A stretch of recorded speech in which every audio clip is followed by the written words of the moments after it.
खबरों को विस्तार से। द केरला स्टोरी के बाद अब बीते कुछ दिनों से 72 हूरें फिल्म सुर्खियों में बनी हुई है। सेंसर बोर्ड के इनकार के बाद भी मेकर्स ने फिल्म 72 हूरों का ट्रेलर रिलीज कर दिया है। फिल्म के ट्रेलर को डिजिटल प्लेटफॉर्म पर रिलीज किया गया है। उधर 72 हूरों पर सेंसर बोर्ड के रवैये से न सिर्फ फिल्म मेकर्स बल्कि संत समाज ने भी नाराजगी जता दी है। देखिए रिपोर्ट। तमाम विवादों के बीच फिल्म का ट्रेलर रिलीज हो गया है। हालांकि 72 हूरें के ट्रेलर को आपत्तिजनक मानते हुए सेंसर बोर्ड ने सर्टिफिकेट देने से इनकार कर दिया था। बावजूद इसके मेकर्स ने फिल्म के ट्रेलर को डिजिटल प्लेटफॉर्म पर रिलीज कर दिया है।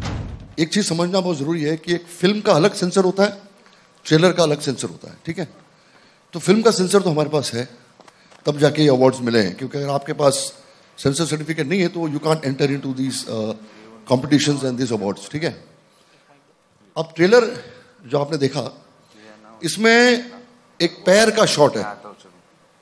जो पैर का शॉट है उन्होंने बोला ये निकाल देने के लिए। जो फुट है, ब्लास्ट का जो सीक्वेंस है, उसमें जो पैर का शॉट है उसमें वो निकाल दीजिए। जो फिल्म में है, आप विडंबना देखिए, जो फिल्म में है, फिल्म में आपके लिए ओके है, आप सेंसर सर्टिफिकेट दे चुके हैं मुझे, लेकिन ट्रेलर में आपको नहीं चाहिए। तो ये जो डायकोटोमी है, ये जो कॉन्ट्राडिक्शन है कुर्सी पे बैठने वालों का, ये हम सवाल कर रहे हैं। हालांकि मंजूरी के बिना इसे थिएटर में रिलीज नहीं किया जा सकेगा।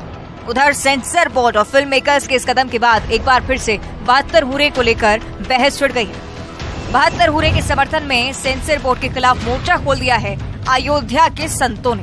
हनुमानगढ़ी के महंत राजू दास ने सेंसर बोर्ड को सांप्रदायिक बताया और पूछा है कि जिन फिल्मों में सनातन का अपमान होता है उन्हें कैसे मंजूरी मिल जाती है। तो 72 हूरे के लिए परमिशन न देना और सनातन पे बनने वाले जिस प्रकार से भद्दी पिक्चर को परमिशन देना, मुझको लगता है कि सेंसर बोर्ड सांप्रदायिक है। और मुझको लगता है कि सनातनी अब जग रहे हैं और सेंसर बोर्ड को भी जगना चाहिए। अयोध्या के एक संत जगत गुरु परमहंस आचार्य का कहना है कि 72 हूरों का हवाला देकर लाखों मुस्लिम युवकों को आतंकी बना दिया जाता है। उनका कहना है कि समाज को जगाने वाली ऐसी फिल्मों को सेंसर बोर्ड को कोई दिक्कत नहीं होनी चाहिए। 72 हूरों का हवाला दे करके देश में लाखों मुस्लिम युवकों को आतंकवादी बनाया जा रहा है। न जाने कितने लोगों को आतंकवादी बना दिया गया, कितने लोगों को 72 हूरों का हवाला दे करके लोग ऐसा ब्रेन वॉश करते हैं कि वो इंसान से हैवान बन बैठते हैं। न जाने कितने निर्दोषों की जान ले लेते हैं। तो उस फिल्म को तो सेंसर बोर्ड को पास करना चाहिए। 72 हूर वाली फिल्म को तो सबको देखने की ज़रूरत है, समाज को जगाने वाली फिल्म है ये। लेकिन सेंसर बोर्ड जो है, हिंदू धर्म के प्रति जो है कोई कितना भी आपत्तिजनक दिखा दे, उसमें सेंसर बोर्ड को कोई इतराज नहीं है। द केरला स्टोरी के बाद अब 72 हूरें भी सुर्खियों में आ गई है। ट्रेलर की शुरुआत में ही 72 हूरों का जिक्र है। इसमें ह्यूमन बॉम्ब बनने की कहानी को दिखाया गया है। ट्रेलर में दिख रहा है कि कैसे जन्नत की राह दिखाने के नाम पर ब्रेन वॉश किया जाता है। फिलहाल ट्रेलर सोशल मीडिया पर सुर्खियां बटोरने लगा है और इसे शेयर किया जा रहा है। 72 हूरें 7 जुलाई 2023 को 10 भाषाओं में रिलीज होगी। फिल्म में आमिर बशीर और पवन मल्होत्रा अहम किरदार निभा रहे हैं। ये उन युवाओं की कहानी है जिनका 72 हूरों के नाम पर ब्रेन वॉश किया गया। Bureau report, news 18। Madhya Pradesh और छत्तीसगढ़ में बदरा घिर आए हैं। मॉनसून अपनी रंगत दिखाने लगा है। आम लोगों को भीषण गर्मी से राहत मिली है तो अन्नदाता के चेहरे खिले हुए हैं। लेकिन मॉनसून अपने साथ साथ कुछ मुश्किलें भी लेकर आया है। रिपोर्ट देखिए।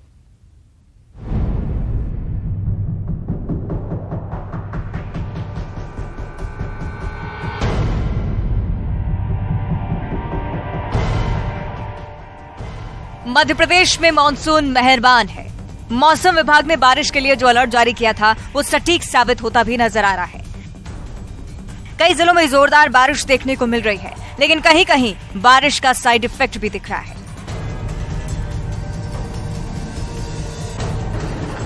सिवनी के वैनगंगा नदी में 5 चरवाहे फंस गए, जिन्हें रेस्क्यू करने के लिए एयरफोर्स का हेलीकॉप्टर नागपुर से पहुंचा।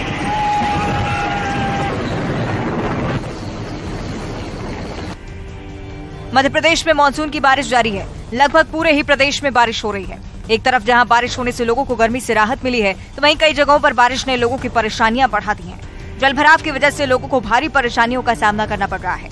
सड़कों पर घुटनों घुटनों तक पानी भर गया है, लोगों के घरों में पानी भर गया है।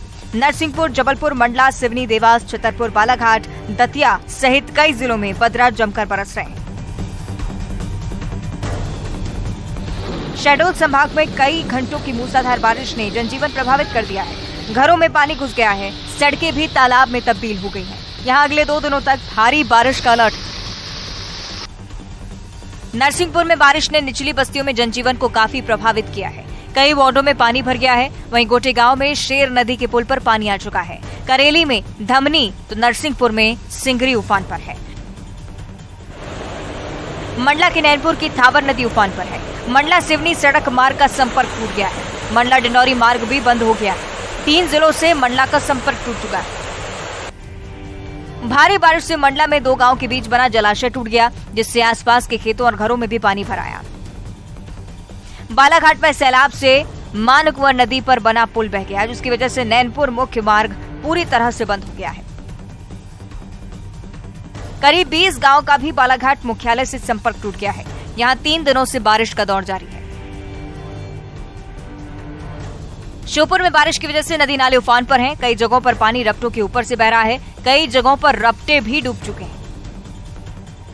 सागर, नरसिंहपुर, बालाघाट, देवास, धार, गुना और उज्जैन में ऑरेंज अलर्ट है, जबकि दमोह, जबलपुर, शहडोल, उमरिया, कटनी, रायसेन, विदिशा, भोपाल, सीहोर सहित कई जिलों में येलो अलर्ट है। बात पश्चिमी मध्य प्रदेश की करें तो 30 जून तक ऑरेंज अलर्ट है, जबकि 1 जुलाई के लिए येलो अलर्ट भी है। मौसम विभाग ने निचले इलाकों में जलभराव का खतरा भी जताया है।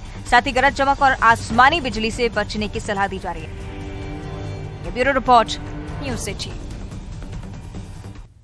तो मध्य प्रदेश की तस्वीर आपने देख ली, लेकिन छत्तीसगढ़ में मानसून आने के बाद बदरा लगातार बरस रहे हैं और सूबे के कई जिलों में सामान्य से ज्यादा बारिश भी दर्ज हो चुकी है। अच्छी बरसात से अन्नदाता के चेहरे खिले हुए हैं, लेकिन कई इलाकों में भारी बारिश की वजह से कई तरह की परेशानियां भी पेश आ रही हैं। छत्तीसगढ़ में भी मानसून मेहरबान है। सूबे के ज्यादातर हिस्सों में अच्छी खासी बारिश हुई है। सूबे में लोगों को तपती गर्मी से राहत मिली है और किसान भी अच्छी बारिश से खुश हैं। लेकिन हर मानसून सीजन की तरह इस बार भी भारी बारिश वाले इलाकों में कई मुश्किलें देखने को मिल रही हैं।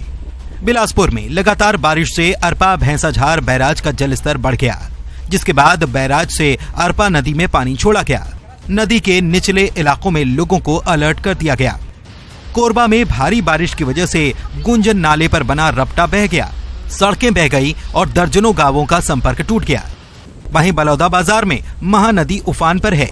पलारी से महासमुंद, कसडोल, सिरपुर समेत कई इलाकों का दर्जनों गांवों से संपर्क टूट गया है। बलरामपुर में भी झमाझम बारिश हुई है, जिससे अन्नदाता खुश हैं। मॉनसून सीजन में टमाटर के रेट पहले ही 100 के पार जा चुके हैं और अब सूबे में बारिश के बाद दूसरी सब्जियों की कीमतों में उछाल देखा जा रहा है। कांकेर में टमाटर, गोभी, भिंडी, अदरक के भाव 1 सप्ताह में 2 गुने हो चुके हैं। 80 रुपये 80 रुपीज़ 1 केजी। अभी 3 दिन पहले क्या रेट था इसका? 50 रुपये। 50 रुपये किलो। और बाकी सब्जियों का क्या क्या रेट है अभी? सब्जियों का भी गोभी भी 100 रुपये से 80 रुपये आ गया है। अच्छा। हाँ, भिंडी आपका 50 से 60 रुपये चिल्लर बिक रहा है जी। आपका पत्ता गोभी रेट बढ़ गया, शिमला भी रेट बढ़ गया है, अदरक तो और ऊपर आ गया है। ये कारण क्या होगा भैया, ये क्यों ऐसा बदलाव आया होगा? कारण अपने छत्तीसगढ़ के जितने भी फार्मर है वहाँ के सब टमाटर लोकल ख़त्म हो चुके हैं और ये सब टमाटर आ रहा है तो बाहर के से ही आ रहा है, मंडी से आ रहा है डायरेक्ट। पेपर बेंगलोर टमाटर ही है। मुंगेली में भारी बारिश के बाद कई इलाकों में जनजीवन प्रभावित हुआ है। लगातार बारिश से निचली बस्तियों के लोग परेशान हैं।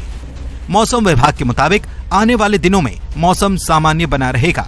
अधिकतम तापमान में भी 4 डिग्री तक का इजाफा हो सकता है। लगातार बारिश से नमी 98% तक पहुंच चुकी है। अभी फिलहाल चूंकि सिस्टम है धीरे धीरे आगे बढ़ रहा है, तो अभी आंशिक रूप से बादल है, अभी 3-4 दिन तक बने ही रहेंगे और साथ ही साथ कुछ स्थानों पर हल्की से मध्यम वर्षा है, वो कल से जारी रहेगी। ये 3 दिनों में जो बारिश हुई है उसका कितना मिलीमीटर बारिश हुई है और कहाँ सबसे अधिक? देखिए, लगभग जो प्रदेश में है औसत रूप से 168 मिलीमीटर के आसपास वर्षा है वो दर्ज किया जा चुका है, जो पहले लगभग 60% के डिफिशिएंट में था, अभी फिलहाल 24% के आसपास डिफिशिएंट बना हुआ है। आज की वर्षा को जोड़े तो थोड़ी और कमी होने की संभावना है। इसमें है कई जिले हैं जो डिफिशिएंट थे, वो है काफी सरप्लस में आ गए हैं, जैसे रायपुर में ही है करीब 24%। रायपुर जिले में अधिक बारिश हो चुकी है, सबसे अधिक बारिश है वो बलौदा बाजार में करीब 45%, सामान्य से अधिक है। मॉनसून की एंट्री के साथ ही पूरे प्रदेश में अच्छी बारिश हो रही है। बीते 3 दिनों की बारिश में ही जून महीने की औसत बारिश का कोटा लगभग पूरा हो चुका है। मौसम विभाग का कहना है कि आने वाले दिनों में अगर कोई सिस्टम तैयार होता है तो फिर से प्रदेश में अच्छी बारिश हो सकती है। Bureau report, news 18। अयोध्या की राम की पैड़ी पर सरयू में एक लड़की के डांस का रील सोशल मीडिया पर वायरल है। लड़की ने फिल्मी गाने पर डांस करते हुए राम की पैड़ी पर रील बनाई। यह वीडियो वायरल होने के बाद अयोध्या में संत समाज नाराज है। संतों ने ऐसी घटनाओं के लिए प्रशासन को जिम्मेदार ठहराया है।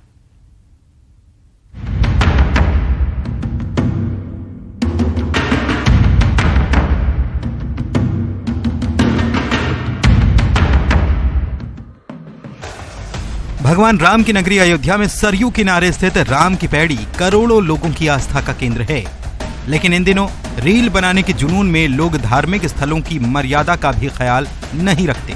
इन दिनों ऐसा ही वीडियो वायरल हो रहा है राम की पैड़ी का, जहां सरयू में एक लड़की फिल्मी गाने की धुन पर डांस कर रही है। सोशल मीडिया पर यह वीडियो वायरल होने के बाद लोग तमाम तरह के कमेंट कर रहे हैं। खासकर साधु संतों में इसे लेकर काफी नाराजगी है। अयोध्या के संतों ने ऐसी घटनाओं के लिए प्रशासन को जिम्मेदार बताया है। संतों का कहना है कि सरयू तट पर आरती के लिए जाने से पहले भी संतों की कड़ी चेकिंग की जाती है। ऐसे में राम की पैड़ी पर जाकर ऐसी रील्स बनाना प्रशासन की अनदेखी का नतीजा है। आम लोगों के लिए, साधु संतों के लिए आरती स्थल पर जाने पर भी दुनिया भर की चेकिंग होती है और इस प्रकार के रील बन जा रहे हैं, वीडियो बन जा रहे हैं और सारी दुनिया में वो वायरल हो जा रहा है। लोगों के आस्था पर ठेस पहुंच रही है।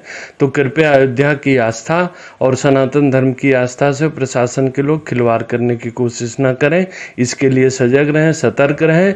अन्यथा की स्थिति में जब संत समाज अपना एक्शन लेगा तो फिर प्रशासन समझ नहीं पाएगा, संभाल नहीं पाएगा इस बात। संतों ने प्रशासन पर अयोध्या की धार्मिक स्थलों को पिकनिक स्पॉट बनाने का आरोप भी लगाया है। साधु संतों ने लोगों से अपील की है कि अयोध्या की मर्यादा और सनातन परंपरा का वे पालन करें, क्योंकि ऐसी रील्स दुनिया भर में वायरल हो जाती हैं, जिससे छवि पर असर पड़ता है। यह मर्यादा पुरुषोत्तम भगवान श्री रामचंद्र जी की नगरी है। कृपया इसकी मर्यादा बनाए रखें, क्योंकि यह आप ही पर निर्भर करता है। आप हमारी संस्कृति की आधार हैं। हम उन सभी बहनों से जो भविष्य में ऐसे कोई कृत्य करें, उनसे आग्रह करते हैं कि आप आएं, धार्मिक शक्तियों से अलंकृत हों, लेकिन इसकी मर्यादा का ध्यान रखें, क्योंकि आपका छोटा सा कृत्य पूरे विश्व में तेजी से फैलता है और उसका संदेश दूर दूर तक जाता है। इसका ध्यान रखें। संत समाज ने ये भी मांग की है कि अयोध्या के धार्मिक स्थलों पर फिल्म शूटिंग पर भी रोक लगाई जाए। दरअसल राम की पैड़ी पर ऐसी घटनाओं का ये पहला मामला नहीं है। इससे पहले इस पवित्र जलधारा में एक युवक बाइक चलाता नजर आया था, जिसका वीडियो काफी वायरल हुआ था। निमिष गोस्वामी, न्यूज़ 18, अयोध्या। छत्तीसगढ़ की सत्ता में दोबारा वापसी के लिए कांग्रेस ने कमर कस ली है। दिल्ली में आलाकमान के साथ छत्तीसगढ़ के सीएम और दूसरे बड़े नेताओं की बैठक के बाद चुनावी शंखनाद कर दिया गया। बैठक में राहुल गांधी और मल्लिकार्जुन खड़गे ने छत्तीसगढ़ के नेताओं को कई मंत्र दिए। इस महामंथन में चुनाव के लिए पार्टी की रणनीति पर काफी विस्तार से बातचीत हुई, जिसके बाद खड़गे ने कहा कि गढ़ भो नवा छत्तीसगढ़। तो सीएम भूपेश बघेल बोले हैं तैयार हैं।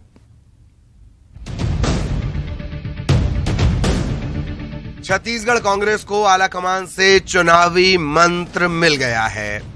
दिल्ली में राहुल गांधी, मल्लिकार्जुन खड़गे, केशरी वेणुगोपाल, कुमारी शैलजा और सीएम भूपेश बघेल समेत सूबे के कई सीनियर नेताओं के बीच चुनाव को लेकर महामंथन हुआ। इस मेगा मीटिंग में चुनावी रणनीति को धार देने के लिए हर पहलू पर विस्तार से बातचीत हुई। बीजेपी को मात देने के लिए कैसे चुनावी कैंपेन को आगे बढ़ाना है, इसे लेकर राहुल गांधी का मंत्र भी मिला। वहीं पार्टी अध्यक्ष मल्लिकार्जुन खड़गे ने कहा कि गढ़बो नवा छत्तीसगढ़ हमारे लिए सिर्फ एक नारा नहीं है, बल्कि ये राज्य की प्रगति और सामाजिक न्याय का लक्ष्य है। बैठक को लेकर सीएम भूपेश बघेल ने भी ट्वीट किया। उन्होंने लिखा कि नवा छत्तीसगढ़ के मॉडल से लोगों के जीवन में आ रहे बदलाव और चुनाव पर अहम चर्चा हुई। चुनाव को लेकर सीएम ने लिखा है कि हैं तैयार हम। बैठक के बाद सीएम भूपेश बघेल, कुमारी शैलजा और मोहन मरकाम ने प्रेस कॉन्फ्रेंस की। छत्तीसगढ़ कांग्रेस की प्रभारी कुमारी शैलजा ने कहा कि पिछले चुनाव की तरह इस चुनाव में भी साथ मिलकर चुनाव लड़ा जाएगा। भारतीय जनता पार्टी की नकारात्मक विचारधारा, उनकी नकारात्मक सोच और कांग्रेस पार्टी की अपनी विचारधारा जो लोगों के जोड़ने की बात है, जो राहुल जी हमेशा बोलते हैं कि लोगों को जोड़ना, मोहब्बत से जोड़ना, प्रेम सद्भाव से जोड़ना, सब लोगों ने यही बात कही कि हम सब जैसे पिछली बार चुनाव में, उस समय हम निसंदेह ऑपोजिशन में थे, जिस तरह से उस समय मिलकर हमने चुनाव लड़ा, इस बार फिर उसी जज्बे के साथ सभी मिलकर चुनाव लड़ेंगे। दिल्ली में छत्तीसगढ़ को लेकर कांग्रेस की बड़ी बैठक ने सूबे का भी सियासी पारा बढ़ा दिया है। पूर्व सीएम रमन सिंह ने बैठक पर तंज कसा। रमन सिंह ने कहा कि कांग्रेस के अंदर संघर्ष चल रहा है और इसे खत्म करने के लिए बैठक की गई। अब हड़बड़ी में है कांग्रेस, आपस में फेर फुटबॉल इतना हो रहा है, विवाद इतना है, विरोध इतना है। एक सूची कोई प्रभारी जारी करती है, दूसरा प्रभारी प्रदेश अध्यक्ष जारी करता है। दोनों काम कर रहे हैं कि दोनों काम नहीं कर रहे हैं, ये नहीं मालूम है। तो कांग्रेस के अंदर जो आज संघर्ष दिख रहा है, उस संघर्ष को बचाने के लिए उन्होंने आनन फानन मीटिंग बुलाई। छत्तीसगढ़ विधानसभा चुनाव में कांग्रेस की रणनीति को लेकर इस बैठक को काफी अहम माना जा रहा है। हालांकि चुनाव आयोग ने अभी तक चुनाव कार्यक्रम की घोषणा नहीं की है, लेकिन ऐसा माना जा रहा है कि साल के आखिर तक राजस्थान, मध्य प्रदेश और छत्तीसगढ़ में चुनाव करवाए जा सकते हैं। दिल्ली से रवि सिसोदिया के साथ तनु वर्मा, न्यूज़ 18 रायपुर। कल बकरीद है, कुर्बानी का त्योहार, और इस त्योहार को लेकर मुस्लिम समाज की तरफ से तैयारियां भी की जा रही हैं। लेकिन बकरीद के त्योहार पर अगर सबसे ज्यादा चर्चा किसी चीज की है तो वो है बकरा। तो आइए आपको लिए चलते हैं राजधानी भोपाल, जहां का किंग देश भर में चर्चा में आ गया।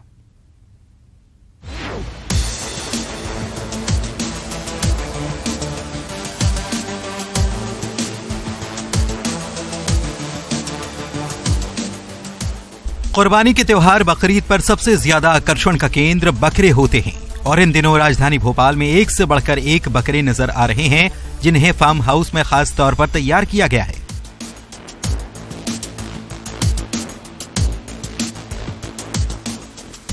खास बात यह कि बकरों की इस फहरिस्त में 70,000 से लेकर 12 लाख रुपए तक का बकरा इस बार बाजार में बिकने को तैयार है।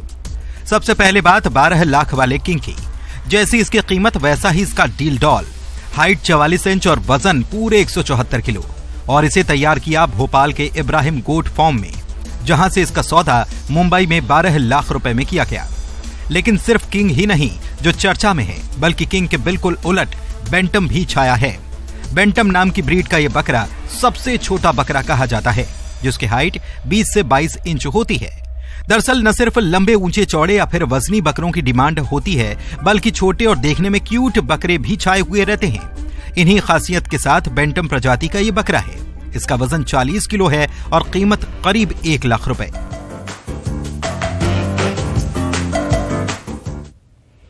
और इसी के साथ इस बुलेटिन में फिलहाल इतना ही। खबरों का सिलसिला जारी है। नमस्कार।